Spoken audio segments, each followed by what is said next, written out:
What is up, everybody? So you guys have asked for it, despite the fact I've wanted to give it to you. So I'm going to go ahead and give it to you anyway. And that is my hero deck update with 3 cross-eyed designator.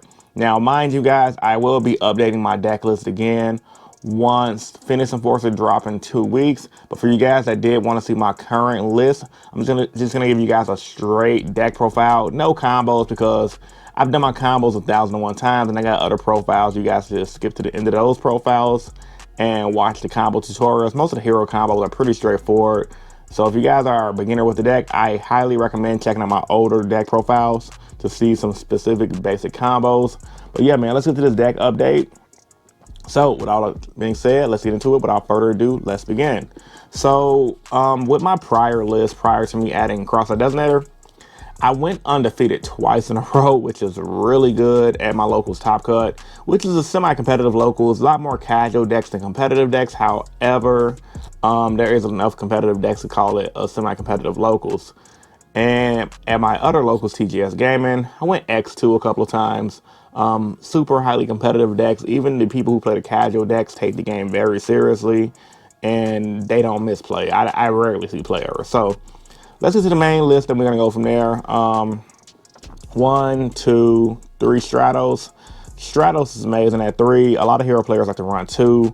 I like 3, no exceptions in my personal opinion. I look at it as Satellar Knight Deneb, where you needed 3 Denebs to make Satellar Knight consistent. I'm opting for 3 Stratos. I've seen people do things like 2 Stratos and an E-call, and I'm just like, bro, just add a 3rd Stratos, because Stratos get you your Ferris, and Ferris get you your combos. So 1, 2 Shadow Mist, pretty standard for most lists. 1 Liquid Soldier. A lot of players are opting for 2, and 2 ain't bad. I ain't gonna lie, I like 2. However, I haven't tested with 2, and this card is pretty pricey, so 1 is good enough for me right now. My deck list is 40 cards. I'm trying to keep it that way. 1 Honesty Neos for those random OTKs. You can help boost up your Dystopia. A lot of hero players, what they don't do, or what they don't know about, you can actually make Dystopia with your Fusion Destiny combo. And if you don't have a way to pump up your Dystopia, you can just Honesty Neos on your opponent's turn during the main phase and get a free pop, which is pretty cool. 2 Increase, I think this is pretty standard. Some people like to do 1 per the Gabriel Zombrai build that he topped, with him and his homie topped at a remote duel tournament a couple months ago.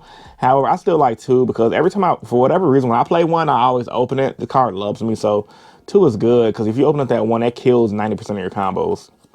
2 Vions, some people like 3. I can see why they like 3. Normal Summon Vion is really good. You can dump Shadow Mist, search out Liquid, and get a free draw 2 with your polymerization play.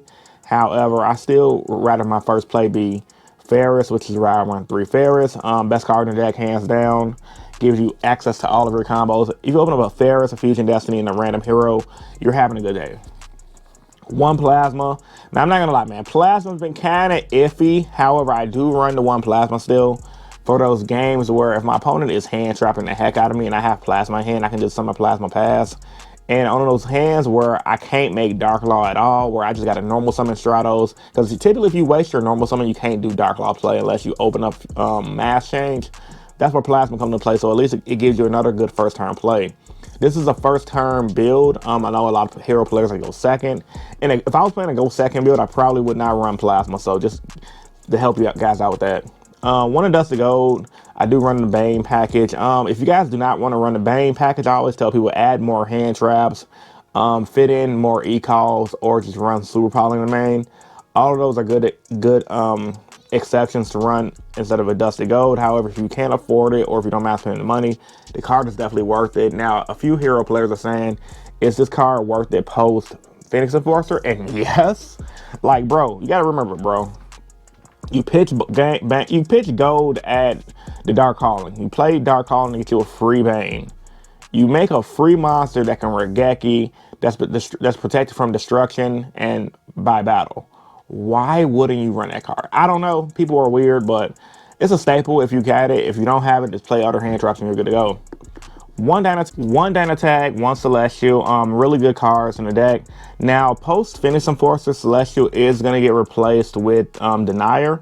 Denier is the guy that lets you get off your new Destiny Hero Malicious combos. I was trying to make my new build fit Celestial.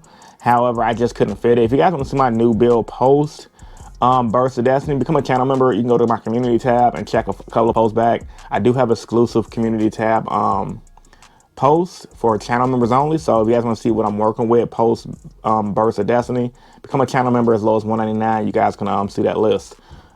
Yeah, so Celestial comes out for Denier when in a couple of weeks. But I love Celestial for what it's worth, man. One of my favorite cards. It's just too slow. Waiting that turn to draw two it takes forever at times. However, pre-Denier, yeah, it's good. 2 Malice because you can only run 2, no exceptions.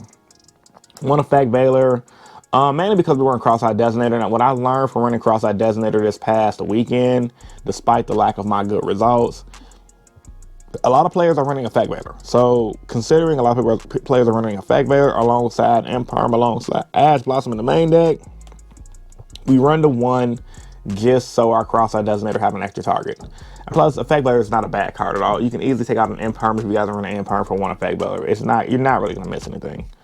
3 Ash Blossom because I love Ash Blossom, and that rounds off the monsters. 1 Call by the Grave, staple. You run it until it gets banned.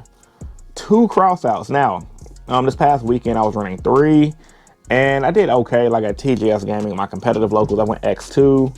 And then at my semi-competitive locals, I just scrubbed out. I played mainly against rogue decks, and a lot of the rogue decks weren't really main decking a lot of the normal targets that you would want to hit with Cross-Eyed Designator. But for what it's worth, I think 3 is too much running this alongside with Call by the Grave. I was a lot of hands where I was opening 2 of these, and I realized you can only use them once per turn. So I'm cutting it back down to 2 for now to see how it is. I don't think the card is bad. I think I was just playing it bad, and that's just something people won't have to realize until they I don't know, until they figure out what happens. Now, I did say this might be better next format, which it might be. And also, this does help out with the mirror match. 3 Mass Change, staple, no exceptions. Polymerization. 3 Fusion Destiny, staple. Some people still don't believe in Fusion Destiny, which is bonkers. Some people think it's not good until Phoenix Force comes out. Card's amazing, like literally. People say, why don't you run eCall? It's because I run a Fusion Destiny engine, literally. This does everything eCall does for me and more. Free summon, free search, first turn Dark Law. What else do I need, man? Card's broken. 1 Miracle Fusion, 1 Hero Lives, 1 Rhoda, and 2 Imperm. That rounds off my main deck to 40 cards. Now for the extra deck. 2 Dark Law, staple, Dystopia. Some people were asking me, Chris, are you gonna take out Dystopia when Phoenix Force come out? And the answer is no. Dystopia stays in the deck. Like literally, card can help you win in time. The card I plan on taking out when Phoenix Force comes out is Acid, because Acid is the most underused card in my deck. I never really use it. It's rare when I use Master or Acid, so Acid's coming out. Dystopia stays in for the burn damage effect alone. Trinity, he's good because he can get you them random OTKs, especially against Sky Strikers if they use that one spell that says their monster can be destroyed by battle. Dangerous for the first turn Dark Law play. Acid, I hate this card. Like, I rarely run it. And yeah, it's coming out when Phoenix Force comes in. Blast, because if your opponent has Imperm or Effect Veiler and they try to do it on your Stratos and you have Mass Change, you can make Blast, bounce back some back row, cut their monster attack half, and still go off with your combos. Ab-Zero because Liquid Soldier. Escarito because when you do Miracle Fusion plays, I found myself a lot of the times not having having a lot of darks, if you will. And I don't want to burn through my Ab-Zero because I do like to leave liquid in my graveyard for the following turn if I'm recycling my Miracle Fusion to draw 2. So I like Escarito because I do typically have a lot of darks in grave, and it's just a free body when I'm doing my first turn plasma play with Miracle Fusion, that is. Sunrise because it's broken. Bane because Bane wins me so many games, bro. Like, if you guys are still sleeping on Bane, it's freaking 2021. Like, people don't believe me that Bane is a staple in heroes. Like, go ahead and listen to them other freaking hero players who say Bane is trash. Like, it just irks me because everyone was crapping on me saying, oh, Fusion Destiny's bad. Now everyone's riding Fusion Destiny. Now people are saying Bane is bad. People only saying Bane is bad because they can't afford it. And the people who can't afford it, I don't know how you guys are not winning with Bane, bro. Because I literally win so many freaking games with Bane. It's insane. Not trying to, like, just deride myself, but come on, bro. The card can't be destroyed by battle, can't be destroyed by card effects, and he blows up an entire board of monsters, and he gains attack for each monster he destroys. It's like, bro, this is good and go second, go first. It's a good mid-range to late game card. If you guys are saying Bane is bad, I think you're bad personally. Now, with that being said, like I said, if you want to get rid of Bane for some money and play something differently, you can. However, bro, like, there is no good argument for people to say Bane is bad. Like, even in the hands I opened up Dark Calling and I top decked the Dust to Go, this card has literally won me games, bro. Ask anybody at my shop, if you guys ever come to Chicago, they will let you know. When they read Bane, they're like, ooh, this card is broken. Like, so yeah. Bane is good. Staple if you got it. If you don't got it, then oh well. Wonder Driver is good. Good for combos, recycling Miracle Fusion, recycling Polymerization.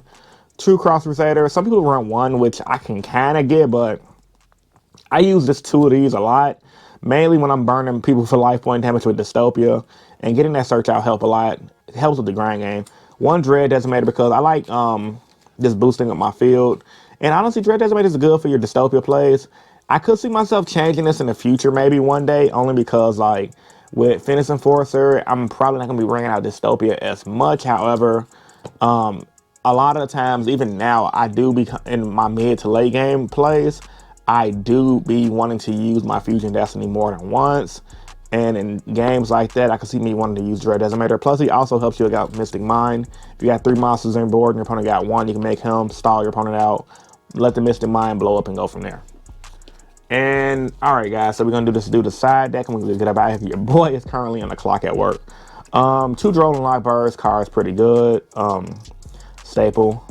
2 Nibiru. So Droll is for Drytron, Nibiru is for like Praying Kids, Mirror Match, any deck that spams. I just recently added Red Reboot back to the deck. I'm seeing a lot of Altergeist on my players recently, a lot of Altergeist on my locals recently. So this card is good against Altergeist.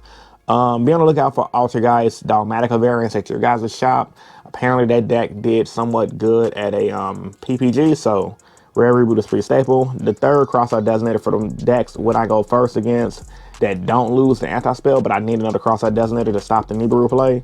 Really good. 3 anti-spells, bro. This is the side deck card of the format right here, bro. This card has won me so many games. If I can set up Dark Law Sunriser with an anti-spell, I usually win 90% of the time. Unless my opponent is siding in some spice like Gamma Seals or things like that. Or if they have a Super Poly and they open it and they top deck it during semi-phase mid anti-spell. But other than that, this card is good. Highly recommend it because it picks you a turn ahead of your opponent. It's kind of like that one card that says you're gonna get 2 normal summons per turn. This is kind of like that in my personal opinion. 1 Cosmic Cyclone, 1 Feather Duster. I'm sorry, and another Cosmic Cyclone. Cards are good. This is just for back row decks like Altergeist. And 3 Lancia for Tri-Brigade because Tri-Brigade is still a thing. I consider taking it out because I haven't seen too many Tri-Brigade at my locals. However, as it stands right now, I'm just running 3 for the random Tri-Brigade players. All right, man. So this is my hero deck list pre-Burst of Destiny, but post the release across the designator. If you guys have any thoughts and opinions, let me know about that in the comment section down below. Like the video if you're new here, man. 500 likes is the video goal. It's your boy Rogue Hero, and I'm signing out. Peace and stay innovative. Deuces. You guys have a great day.